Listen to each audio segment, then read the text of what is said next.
Muito bem, meus queridos, nós estamos hoje finalizando a exposição no livro de Apocalipse. Não é a última mensagem no livro, porque no próximo domingo, na próxima exposição, nós teremos a conclusão do livro do Apocalipse. Contudo, hoje nós estamos na última cena, uma vez que estamos refletindo na série chamada A Consumação dos Séculos em 7 cenas. E nós estamos vendo 7 cenas que narram a mesma história no livro do Apocalipse. Qual é a história que é narrada 7 vezes no livro do Apocalipse? É a história que vai desde a ressurreição e glorificação de Cristo até a sua volta e a consumação dos séculos. Então nós já vimos aqui a narração dessa história 6 vezes, e hoje nós vamos ver a narração dessa história pela 7ª vez, e o texto que será utilizado para a nossa exposição nesta noite é Apocalipse capítulo 20 até o Apocalipse capítulo 22, versículo 5. Apenas relembrando que essa exposição, uma vez que abrange uma porção de um texto bem extensa, nós vamos lendo e explicando o texto e aplicando. Então, se você quiser acompanhar, é bom, eu recomendo que você esteja com a sua Bíblia aberta, e à medida que nós vamos lendo o texto, você também pode ir acompanhando o texto bíblico aí na sua Bíblia, de forma que você consiga acompanhar o andamento da nossa mensagem. Muito bem, é bom apenas relembrar algumas questões básicas do livro do Apocalipse de forma introdutória.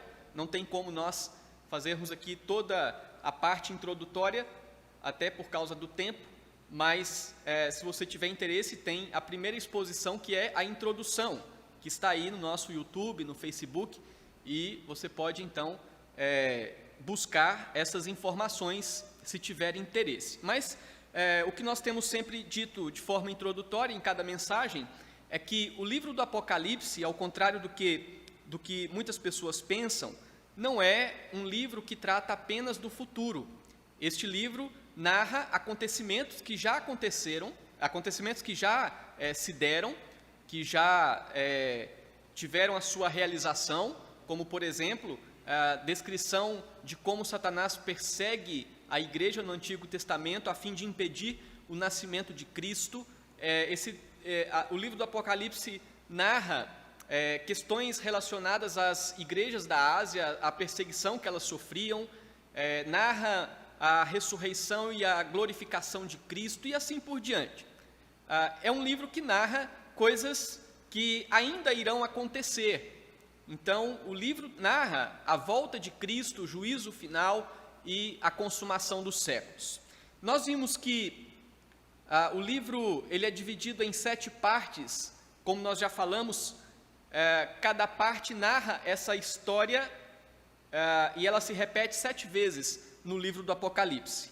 A ideia, então, é que nós não podemos ler o livro do Apocalipse de forma linear, entendendo que a história começa no capítulo 1 e termina de forma sequencial no último capítulo. Porque, como nós já vimos aqui, em cada cena nós percebemos que acontece o final. Se fosse um acontecimento só do início ao fim, então nós teríamos aí 7 finais, né? Mas o fato é que cada cena narra a história de forma a repetir a mesma história. Nós já vimos aqui, então, só recapitulando, cada cena que vimos anteriormente. Na primeira cena, nós vimos do capítulo 1 ao capítulo 3, sobre as formas como Cristo cuida da sua igreja até a consumação. Na cena 2, que vai do capítulo 4 até o capítulo 8, versículo 1, nós vimos sobre as garantias de que a igreja é vitoriosa hoje e eternamente. Na cena 3, do capítulo 8, versículo 2 até o capítulo 11, nós refletimos sobre os juízos de Deus contra o mundo perverso. E aí, então, na cena 4, do capítulo 12 ao capítulo 14, nós vimos sobre a batalha de Satanás contra Cristo e a sua igreja. Batalha esta seguida pela vitória de Cristo e da sua igreja, e a derrota de Satanás e todos os seus seguidores. E aí então nós vimos na cena 5, do capítulo 15 ao capítulo 16, sobre os salvos, os ímpios e os juízos de Deus. Na cena 6, que foi domingo passado, do capítulo 17 ao capítulo 19, nós vimos que os colaboradores de Satanás, os colaboradores que são o anticristo, o falso profeta e todos os seguidores, né? Então, inclusive a Babilônia, que é o mundo no qual nós vivemos, o sistema mundano contra Deus, serão derrotados na volta de Cristo. E hoje, nesta 7ª cena, nós temos aqui João vendo que as coisas que acontecem na volta de Cristo. Então, João descreve aqui o milênio e como será o mundo após o juízo final. Só lembrando que o que João descreve nesta cena se encaixa com todas as outras, apenas ele está trazendo novos detalhes que não foram relatados nas revelações anteriores, não é? Então, vamos refletir sobre revelações a respeito do milênio e sobre o fim do mundo. As revelações que João tem nessa parte do texto do Apocalipse nos revela como é o milênio e como será o fim do mundo, ou a consumação dos séculos, né? Algumas informações ainda antes de entrar no texto do capítulo 20, o capítulo 19, nós vimos lá que ele encerrou a narração da 6ª cena. Portanto, o capítulo 20 que nós vamos começar hoje, ele não está narrando acontecimentos que estão dando sequência ao que foi terminado no capítulo 19. Existe uma interpretação que é a interpretação que entende que o capítulo 20 é uma sequência do capítulo 19.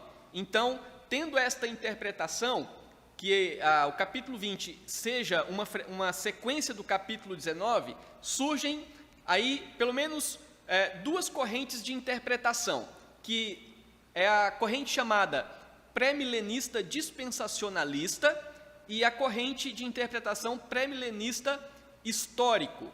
Só para vocês terem uma ideia, vocês estão vendo aí um gráfico mostrando que, tanto para corrente pré-milenista dispensacionalista como pré-milenista histórico, Cristo volta antes do milênio. Então vejamos aqui. Primeiro, a corrente pré-milenista dispensacionalista entende que antes da volta de Cristo haverá um dia em que haverá um arrebatamento. E aí, com certeza vocês já viram algumas pessoas dizerem que Cristo veio e eu fiquei, ou se você não me ver mais é porque eu fui arrebatado, não é? Algumas pessoas usam nos seus carros um dizer, se esse carro ficar desgovernado, né, é porque eu fui arrebatado, coisas desse tipo. Isso tem a ver com essa corrente pré-milenista que entende que antes da volta de Cristo haverá um arrebatamento repentino, de maneira que os salvos serão arrebatados e os demais ficarão aqui no mundo. E depois, então, deste arrebatamento, haverá uma tribulação, e aí depois, então, a segunda vinda com a igreja, Cristo vem com a igreja. Então isso estaria contido aí do Apocalipse 1 ao capítulo 19, e aí no capítulo 20 ao 22, segundo essa interpretação, vem, como diz aqui, o milênio, que são 1000 anos literais, 1000 anos literalmente falando, e depois desses 1000 anos vem o juízo final, né? A corrente de interpretação pré-milenista histórico, a única diferença é que ela não crê nesta segunda vinda de Cristo para o arrebatamento. Ela não crê como os dispensacionalistas, mas creem que haverá a tribulação, depois da tribulação vem a segunda vinda de Cristo, e depois da segunda vinda, então, acontece um milênio literal, 1000 anos literais, e depois de tudo isso, então, o juízo final. Por que que eles creem assim? Exatamente porque eles olham para o capítulo 19 e veem lá a derrota do anticristo e do falso profeta, e no capítulo 20, então, vem dizendo que Satanás foi preso e houve 1000 anos. Então, eles entendem que depois da derrota do falso profeta e do anticristo, então, vem os 1000 anos. É desta forma que essas correntes entendem o milênio.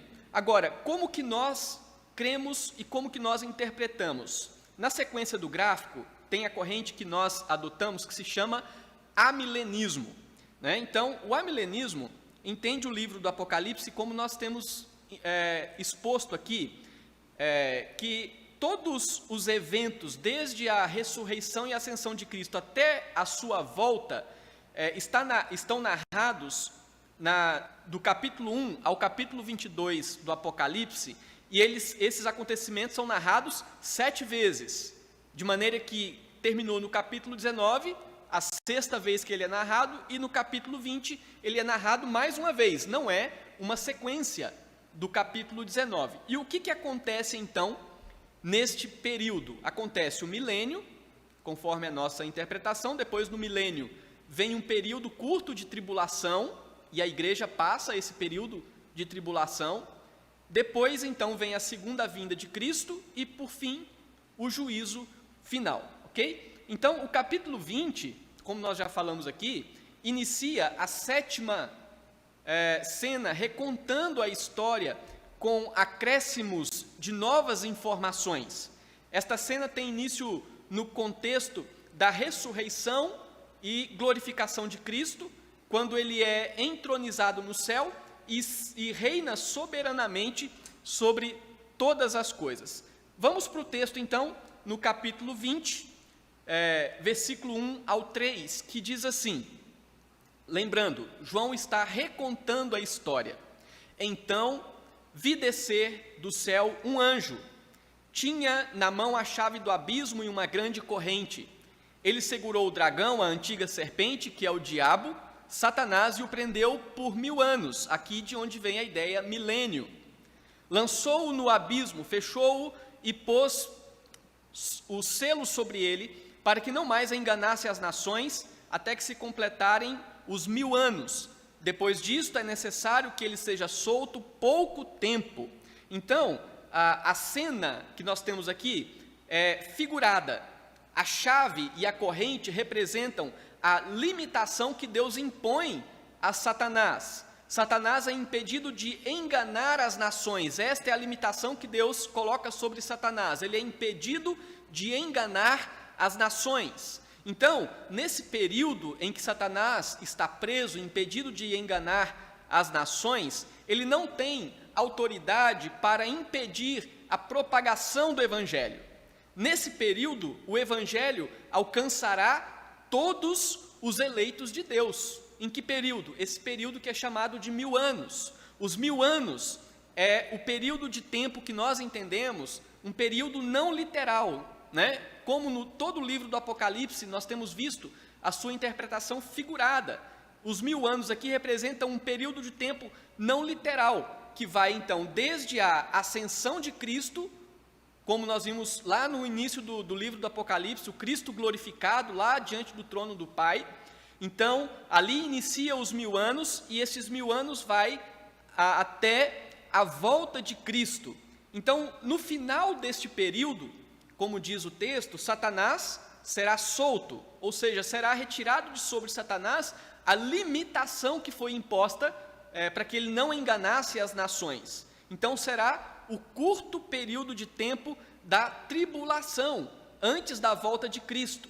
Essa informação da prisão de Satanás já havia sido dita por João, lá no capítulo 12 do Apocalipse, no versículo 7 ao versículo 9, lá diz assim: houve peleja no céu, Miguel e os seus anjos pelejaram contra o dragão, também pelejaram o dragão e seus anjos, todavia não prevaleceram, nem mais se achou no céu o lugar deles, e foi expulso o grande dragão, a antiga serpente, que se chama Diabo e Satanás, o sedutor de todo o mundo. Sim, foi atirado para a terra e com ele os seus anjos. A ideia então é que quando Cristo foi glorificado depois da sua ressurreição, Satanás foi expulso e foi limitado. Houve a prisão de Satanás e desde então ele está preso. E aí nós temos neste relato dos acontecimentos desse período do milênio, um período de tempo não literal, que vai desde a ascensão e glorificação de Cristo até a sua volta. Nós já vimos que acontece a prisão de Satanás e acontece também outro fato, que é o fato de que os salvos reinam com Cristo no céu. Durante esse período de tempo até a volta de Cristo, todos os que já morreram, desde a antiga aliança, e todos os que já morreram até aqui, e todos que morrerão até a volta de Cristo, e que morreram em Cristo, estão com Cristo nos céus. E aí então eles estão reinando com Cristo nos céus até a sua volta. No versículo 3, no versículo 4, diz assim: vi também tronos, e nestes sentaram-se aqueles aos quais foi dada autoridade de julgar. Os salvos serão responsáveis em julgar o mundo juntamente com Cristo. Aqui João agora vê no céu tronos onde os salvos estão assentados, reinando com Cristo. E diz ainda: vi ainda as almas dos salvos, dos decapitados por causa do testemunho de Jesus, bem como por causa da palavra de Deus, tantos quantos não adoraram a besta, nem tampouco a sua imagem, e não receberam a marca na fronte e na mão, e viveram e reinaram com Cristo durante 1000 anos. João vê na sua visão os salvos em Cristo nos céus, durante esse período até a volta, que eles estão com o Senhor, reinando, aguardando a consumação dos séculos. Todos os salvos, então, mortos durante o período que antecede a volta de Cristo, reina e reinarão com Cristo no céu até a sua volta. No versículo 5, diz assim: os restantes dos mortos, agora se referindo aos ímpios, diz, não reviveram. E aqui faz uma referência à segunda morte. Eles não reviveram até que se completassem os 1000 anos. Então a ideia é, enquanto os salvos em Cristo reinam com o Senhor nos céus, eles estão com o Senhor reinando até a volta de Cristo. Os ímpios que morreram não reviveram, eles não estão usufruindo da vida eterna, mas eles já estão usufruindo, ou estão experimentando a morte eterna. Então, após essa primeira morte física, os salvos reinam com Cristo no céu. Após a primeira morte física, os ímpios permanecem mortos, separados de Deus. No versículo 5 diz assim: esta é a primeira ressurreição. Isso aqui é um complemento do versículo 4, que estava falando que os salvos em Cristo reinam com ele durante 1000 anos. E aqui então ele complementa dizendo: esta é a primeira ressurreição. A ideia de primeira ressurreição aqui não é uma ressurreição física, mas é a ideia da vida eterna. Aqueles que morreram com Cristo ressuscitaram no aspecto espiritual, porque eles vivem eternamente. João diz que esta é a primeira ressurreição. No versículo 6 diz assim: bem-aventurado e santo é aquele que tem parte na primeira ressurreição. Ou seja, é bem-aventurado aquele que pode estar com Cristo no céu após a sua morte física. Sobre esses, a segunda morte, aqui, primeira morte é a morte física, a segunda morte é a morte espiritual, né? Então, João está dizendo que sobre estes que estão em Cristo, a segunda morte não tem autoridade. Pelo contrário, eles serão sacerdotes de Deus e de Cristo e reinarão com ele os 1000 anos. Tanto o ímpio quanto o salvo passam pela morte física.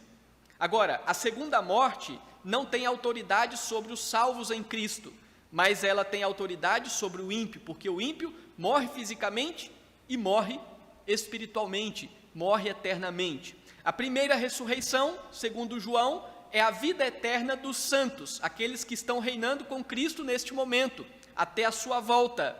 E os ímpios não reviveram, eles estão mortos por toda a eternidade.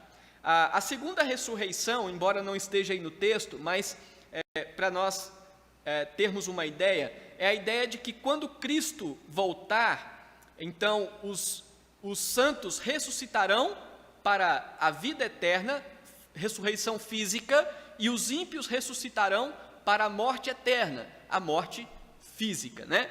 Então, para nós finalizarmos esse primeiro ponto que fala dos acontecimentos do milênio, algumas reflexões para nós.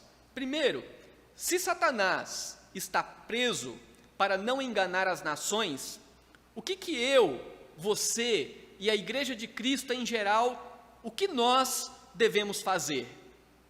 Logicamente que nós devemos anunciar o Evangelho incansavelmente.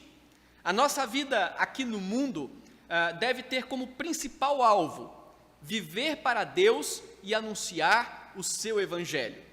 Porque Satanás foi preso e ele está preso para não enganar as nações. De maneira então que esse período até a volta de Cristo é o período em que o Evangelho deve ser anunciado. Nós somos livres para anunciar o Evangelho. Satanás não pode impedir o avanço do Evangelho.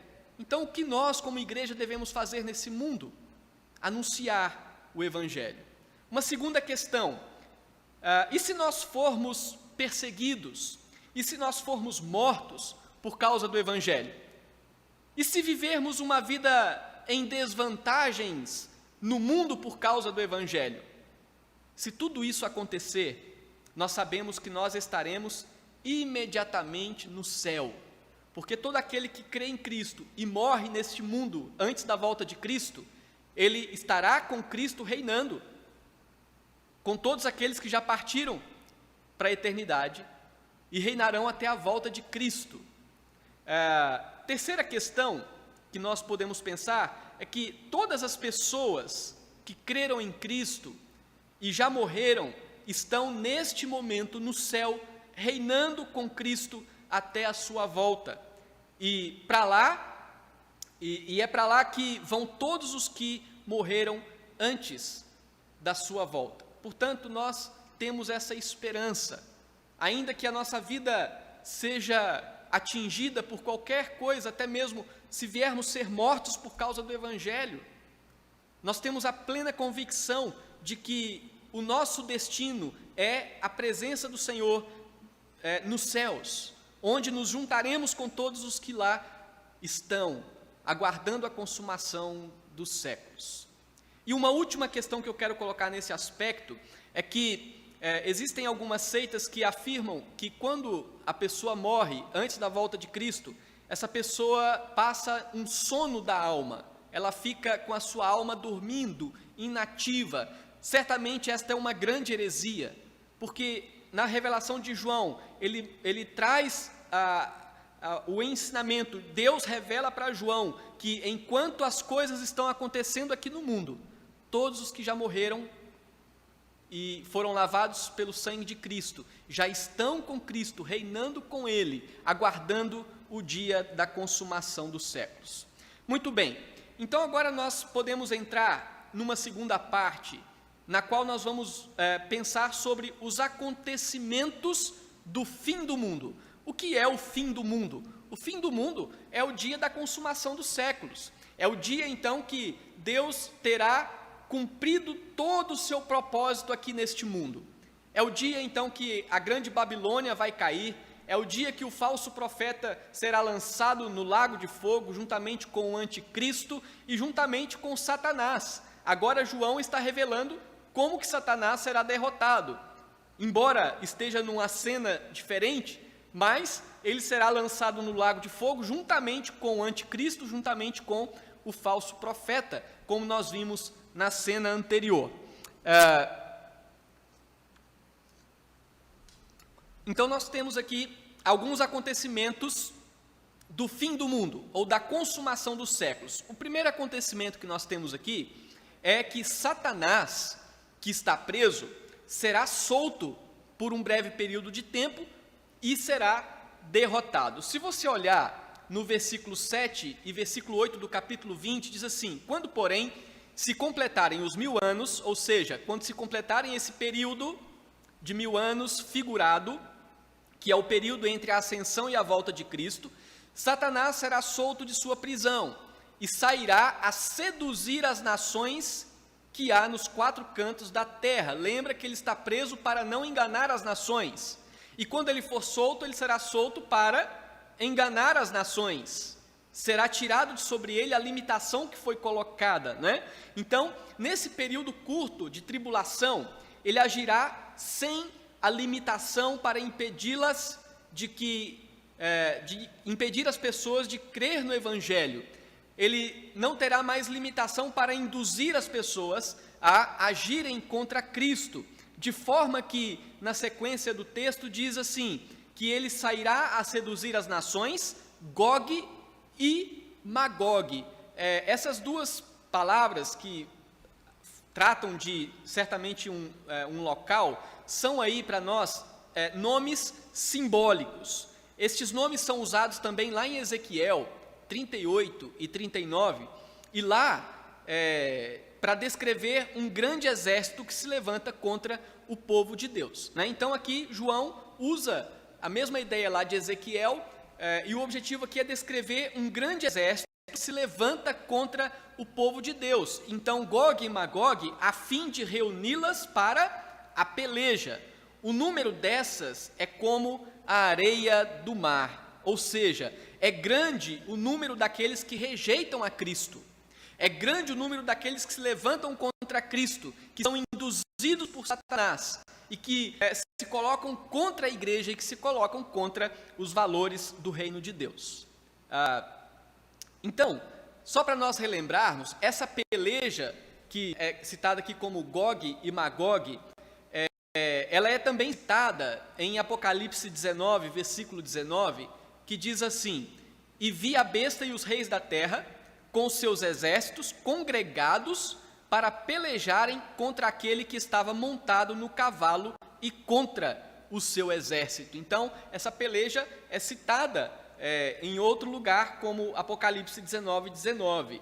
E aqui, voltando para o capítulo 20, versículo 9, diz que eles marcharam, então, pela superfície da terra e sitiaram o acampamento dos santos e a cidade querida. Aqui uma ideia de oposição aos servos de Deus, oposição à igreja de Deus no mundo, a ideia de sitiarem o acampamento dos santos, a cidade querida. Então é a forma como este exército, este grupo de pessoas lideradas pelos interesses do mundo e de Satanás, é a forma como eles se colocam contra os servos de Deus no mundo e contra a igreja.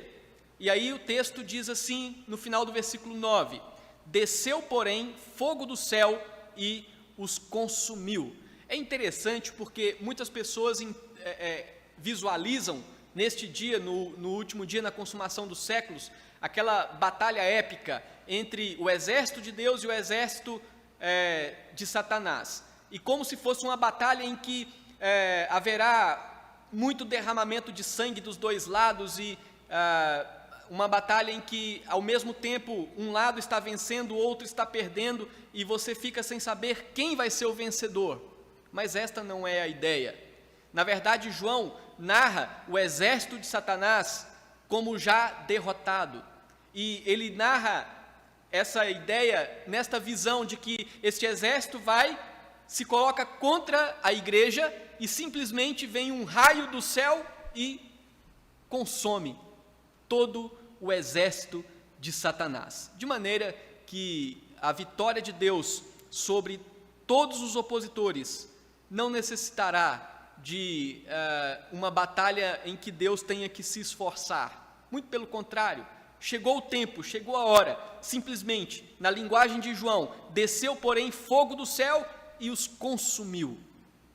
Aí nós vamos no capítulo 20, versículo 10, que diz: o diabo, o sedutor deles, foi lançado para dentro do lago de fogo e enxofre, onde já se encontram não só a besta, como também o falso profeta, como já citado no capítulo 19, e serão atormentados de dia e de noite pelos séculos dos séculos. Então aqui João está falando do mesmo evento do capítulo 19. Portanto, no mesmo momento em que o anticristo, o falso profeta, todos os seus seguidores forem lançados no lago de fogo, Satanás também será lançado. E assim será o fim de Satanás na consumação dos séculos. Então, isso acontecerá na consumação dos séculos. Satanás será solto por um breve tempo, mas logo em seguida será derrotado e lançado para o lago de fogo, juntamente com todos os outros seguidores. E aqui é importante nós entendermos que a Bíblia fala sobre inferno.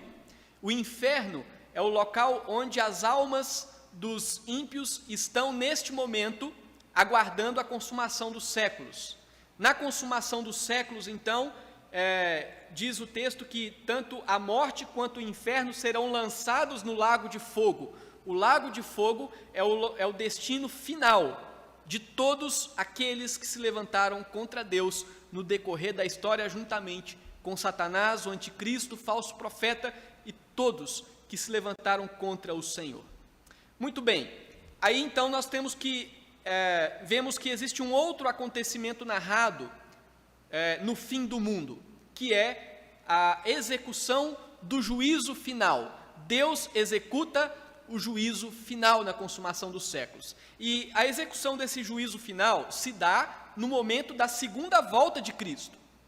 Então, terminou o milênio, o tempo que foi estabelecido, então Cristo volta, e aí acontece o juízo final. E aí diz no capítulo 20, versículo 11, vi um grande trono branco e aquele que nele se assenta.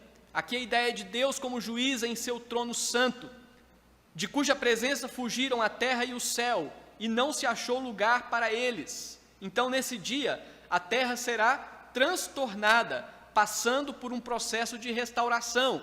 É a ideia aqui de que fugiram da presença dele, tanto a terra como o céu. Ainda, capítulo 20, versículo 12, diz, vi também os mortos, os grandes e os pequenos, postos em pé diante do trono. Então se abriram livros. Ainda outro livro, o livro da vida foi aberto, e os mortos foram julgados segundo as suas obras, conforme o que se achava escrito nos livros. E aí diz, deu o mar os mortos que nele estavam. A morte e o além entregaram os mortos que nele haviam, e foram julgados um por um, segundo as suas obras. Então todos os que morreram em toda a história, agora ressuscitam e se apresentam diante do trono de Deus. Tanto os salvos ressuscitam, quanto os ímpios ressuscitam, como diz o texto, que o deu o mar os que nele morreram, a ideia da ressurreição. Os ímpios, contudo, serão julgados e receberão o rigor da condenação segundo as suas obras, e serão condenados, porque não se acham escritos no livro da vida. Não fazem parte dos eleitos, dos que creram em Cristo. E o seu julgamento estabelecerá o rigor do seu sofrimento.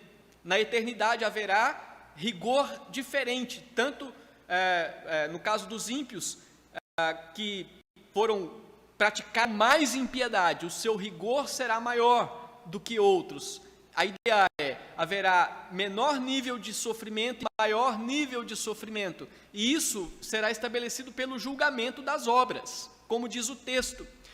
Por outro lado, os servos de Deus serão julgados e receberão os galardões segundo as suas obras. O julgamento dos salvos estabelecerá os seus galardões.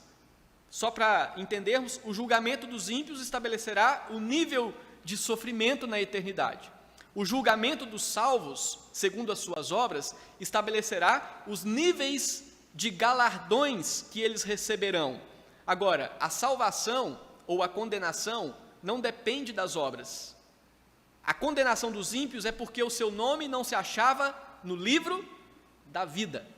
E a salvação dos que estão em Cristo se dará não por causa das suas obras, mas porque os seus nomes foram achados no livro da vida.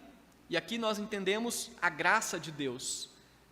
No versículo 14 do capítulo 20 diz assim: então a morte, que é o estado de separação, e o inferno, que é o local da separação onde estão as almas dos ímpios, até o dia do julgamento, diz aí, foram lançados para dentro do lago de fogo, que é o local definitivo para a condenação de todos os inimigos de Deus, os ímpios, Satanás, o anticristo e o falso profeta. E aqui então, diz o texto, esta é a segunda morte, o lago de fogo, dando a ideia então desta consumação, a concretização de todo o plano, os salvos sendo julgados pelas suas obras e recebendo seus galardões, os ímpios sendo julgados pelas suas obras e recebendo cada um o rigor da sua condenação eterna. Versículo 15 diz, e se alguém não foi achado inscrito no livro da vida, esse foi lançado para dentro do lago de fogo. Então isso é o que acontecerá também no dia da consumação dos séculos, no fim do mundo, ou seja, o juízo final, o juízo que dá a consumação de todas as coisas. E aí então no capítulo 21, narra-nos outro acontecimento da consumação dos séculos, do fim do mundo, que é a ideia então de que Deus fará o novo céu e a nova terra. Cristo volta, julga, condena, salva, os mortos ressuscitam para a vida e para a condenação, e aí então Deus faz novo céu e nova terra. Capítulo 21, versículo 1 diz, vi novo céu e nova terra, pois o primeiro céu e a primeira terra passaram. Ou seja, Deus restaura o céu e a terra a partir desta terra já contaminada pelo pecado. Ele não vai fazer uma terra diferente. Esta terra e este céu que hoje existem serão restaurados. O mar já não existe. Essa é uma linguagem figurada e nós precisamos entender o mar como uma referência aos sofrimentos.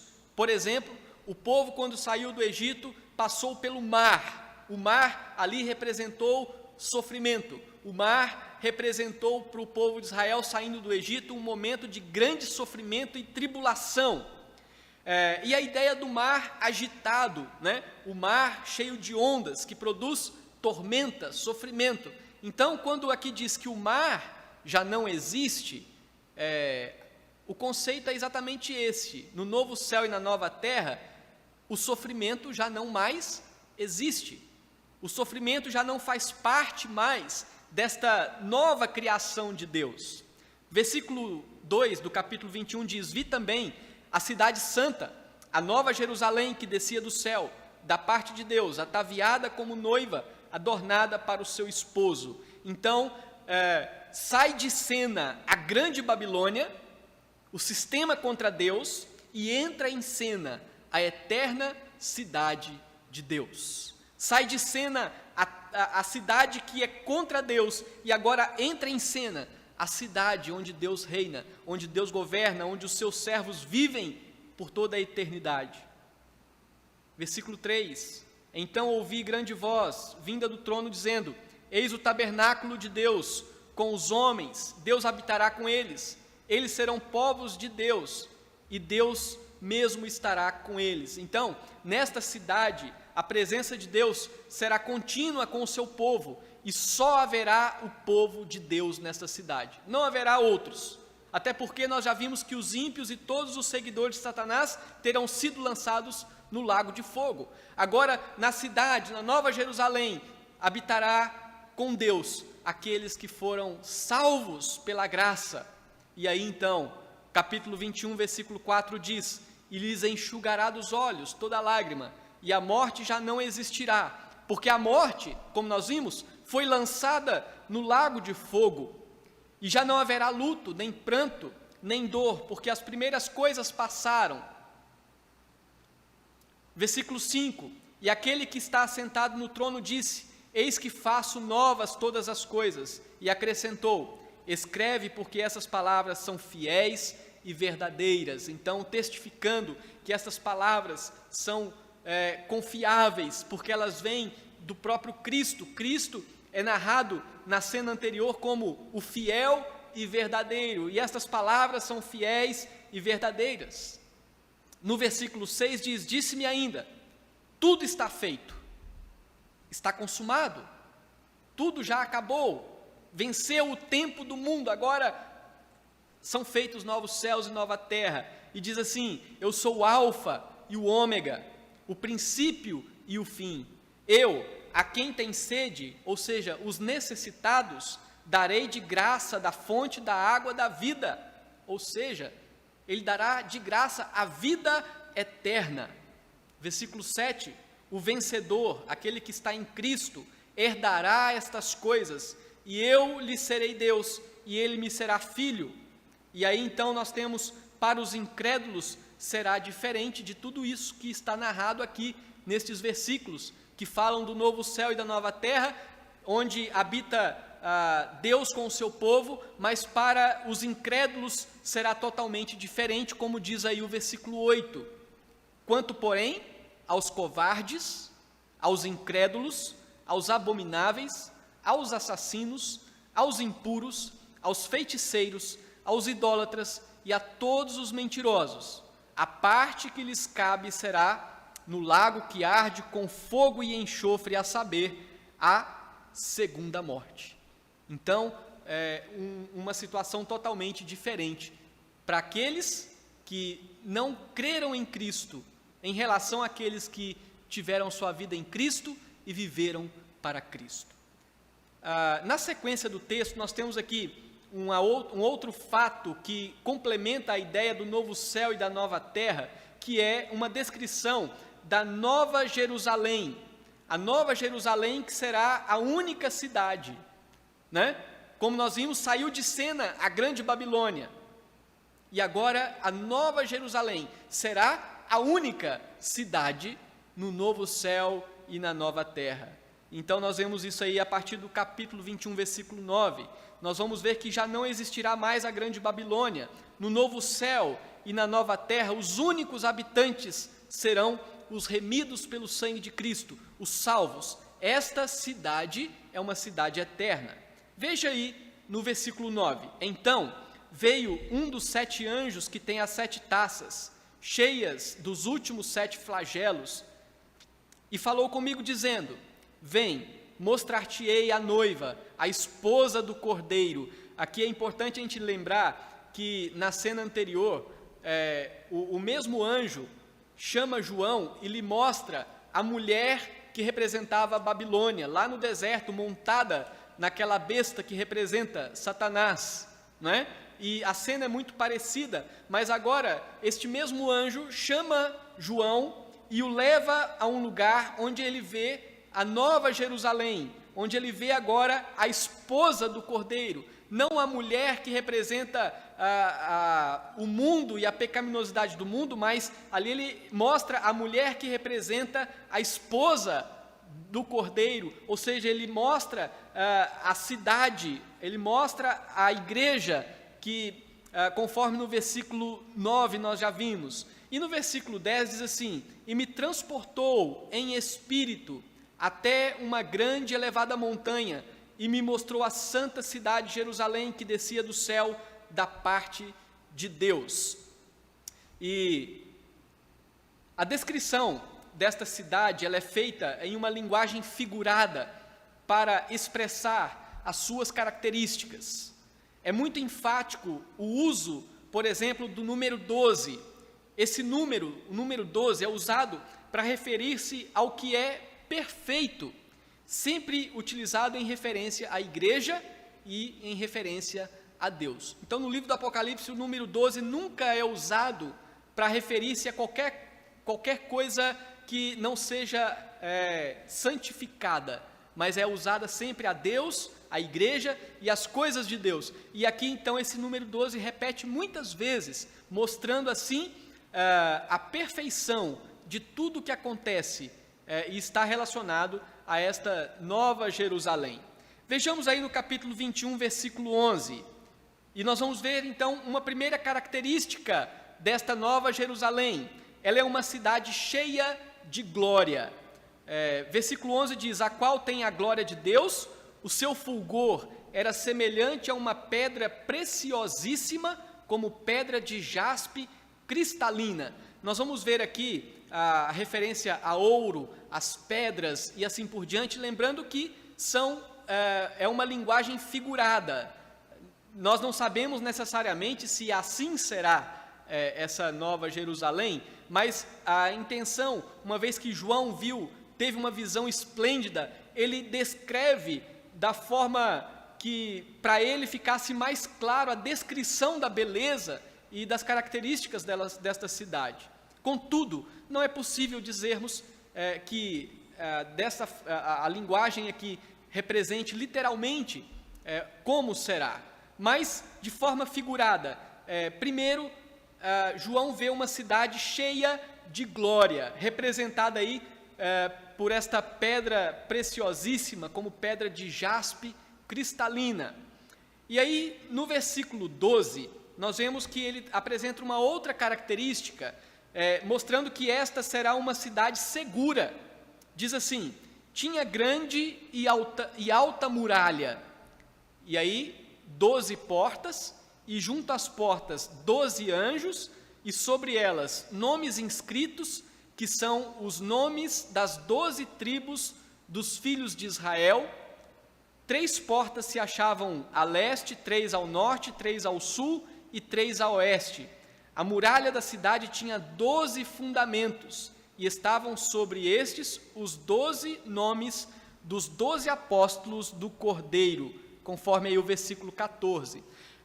A citação das 12 tribos de Israel e dos 12 apóstolos revela que os habitantes desta cidade são todos os eleitos de Deus, tanto aqueles do Antigo Testamento como aqueles do Novo Testamento. E aí no versículo 15, nós temos uma outra característica desta cidade. Ela é uma cidade perfeita. Diz aqui: aquele que falava comigo tinha por medida uma vara de ouro para medir a cidade, as suas portas e a sua muralha. E aí então no versículo 16, a cidade é quadrangular, de comprimento e largura iguais, e mediu a cidade com a vara até 12.000 estádios. Aqui seria uma medida de aproximadamente 2.300 quilômetros. O seu comprimento, largura e altura são iguais. Mediu também a sua muralha, 144 côvados, medida de homem, isto é, de anjo. Então, o anjo deu a medida que é a medida do homem, né? Então, vejamos aqui, essa medida de 144 côvados não tem o objetivo de definir literalmente a sua largura ou altura. O número, como nós já vimos, ele é simbólico para descrever a totalidade dos habitantes representados pelas 12 tribos do Antigo Testamento e os 12 apóstolos do Novo Testamento, ou seja, a igreja de todas as épocas. Logicamente que se tivesse tempo, tem muitos detalhes nessas questões aqui que não tem como abordar agora, mas o que é preciso entendermos é que estas referências descrevem uma cidade perfeita, uma cidade que tem medidas perfeitas, que as coisas estão estabelecidas sobre um fundamento perfeito, né? Outra característica desta cidade que João viu está do versículo 18 em diante. Aqui ele fala de uma cidade muito bonita. Ele viu uma cidade linda, uma cidade muito bonita. E aqui nós vamos ver que o ouro e as pedras preciosas descritas revelam o valor da cidade, a sua beleza, a sua santidade e bem como aponta para o adorno da igreja como a noiva de Cristo. E esse aspecto é presente lá em Isaías capítulo 54, versículos 5, 11 e 12, e eu vou ler para os irmãos terem uma ideia. Lá diz assim: porque o teu Criador é o teu marido. Eis que eu assentarei as tuas pedras como argamassa colorida e te fundarei sobre safiras. Farei os teus baluartes de rubis, as tuas portas de carbúnculos e toda a tua muralha de pedras preciosas. Então a ideia aqui é Deus adornando a sua cidade como a sua esposa, e a presença das pedras, das joias, é a ideia do adorno de uma noiva, os enfeites de uma noiva que está sendo preparada para o seu casamento, né? No versículo 18 diz assim: a estrutura da muralha é de jaspe, também a cidade é de ouro puro, semelhante a vidro límpido. Os fundamentos da muralha da cidade estão adornados de toda espécie de pedras preciosas. Aqui são os 12 fundamentos, né? O primeiro fundamento é de jaspe, o segundo de safira, o terceiro de calcedônia, o quarto de esmeralda, o quinto de sardônio, o sexto de sárdio, o sétimo de crisólito, o oitavo de berilo, o nono de topázio, o décimo de crisópraso, o undécimo de jacinto, o duodécimo de ametista. Então, nós temos aqui também, no versículo 21, que as 12 portas são 12 pérolas, e cada uma dessas portas de uma só pérola. A praça da cidade é de ouro puro, como vidro transparente. Então aqui o que nós vemos é a descrição de uma cidade linda, preciosa, como uma noiva adornada para o seu marido. A outra característica desta cidade é que ela é uma cidade cheia da presença de Deus. No versículo 22 diz assim: nela não vi santuário, porque o seu santuário é o Senhor, o Deus Todo-Poderoso e o Cordeiro. Ou seja, não há lugar específico para a manifestação de Deus nessa cidade. A cidade toda é o lugar onde Deus está. A cidade, versículo 23, não precisa nem do sol nem da lua para lhe darem claridade, pois a glória de Deus a iluminou, e o Cordeiro é a sua lâmpada. As nações andarão mediante a sua luz, e os reis da terra lhe trazem a sua glória. Então aqui a referência a nações e reis indicam que as pessoas de todas as partes do mundo fazem parte dos habitantes da Nova Jerusalém. Aquela ideia, o evangelho foi pregado a todas as nações, então agora todas as nações estão reunidas nesta cidade. A visão da destruição da grande Babilônia, no capítulo 18, 23, foi descrita uma situação de trevas, como diz lá: também jamais em ti brilhará luz de candeia. Agora, na cidade de Deus, a luz é abundante, e a luz é a glória do próprio Deus, de maneira que não haverá necessidade nem do sol e nem da lua. A outra característica da Nova Jerusalém é que ela é uma cidade plenamente santa, ou seja, versículo 25, as suas portas nunca jamais se fecharão de dia, porque nela não haverá noite. Essa linguagem dá segurança de que será impossível entrar qualquer tipo de ameaça nesta cidade. Não haverá noite, porque a eternidade não será marcada mais pelo sol e nem pela lua, nem pelo dia e nem pela noite. E aí o versículo 26 diz: e lhe trarão a glória e a honra das nações. Nela nunca jamais penetrará coisa alguma contaminada, nem o que pratica abominação e mentira, mas somente os inscritos no livro da vida do Cordeiro. Esta cidade será uma cidade plenamente santa, não entrará jamais qualquer tipo de abominação. E esta cidade, por último, é uma cidade eterna. Capítulo 22, versículo 1, diz assim: então me mostrou o rio da água da vida, brilhante como cristal, que sai do trono de Deus e do Cordeiro. Aqui uma expressão a respeito da vida eterna, a vida eterna que é mantida e garantida por Deus e pelo Cordeiro. Então sai um rio lá do trono de Deus e do Cordeiro, que são um só, é o mesmo Deus. E este rio da vida passa pela cidade, dando a ideia de que este rio mantém a vida por toda a eternidade nesta cidade. No meio da sua praça, de uma e outra margem do rio, está a árvore da vida, que produz 12 frutos, dando seu fruto de mês em mês, e as folhas da sua árvore são para a cura dos povos. Então, lembrando, meus irmãos, que no jardim do Éden, Adão e Eva foram impedidos de comer da árvore da vida, pois foram expulsos do jardim.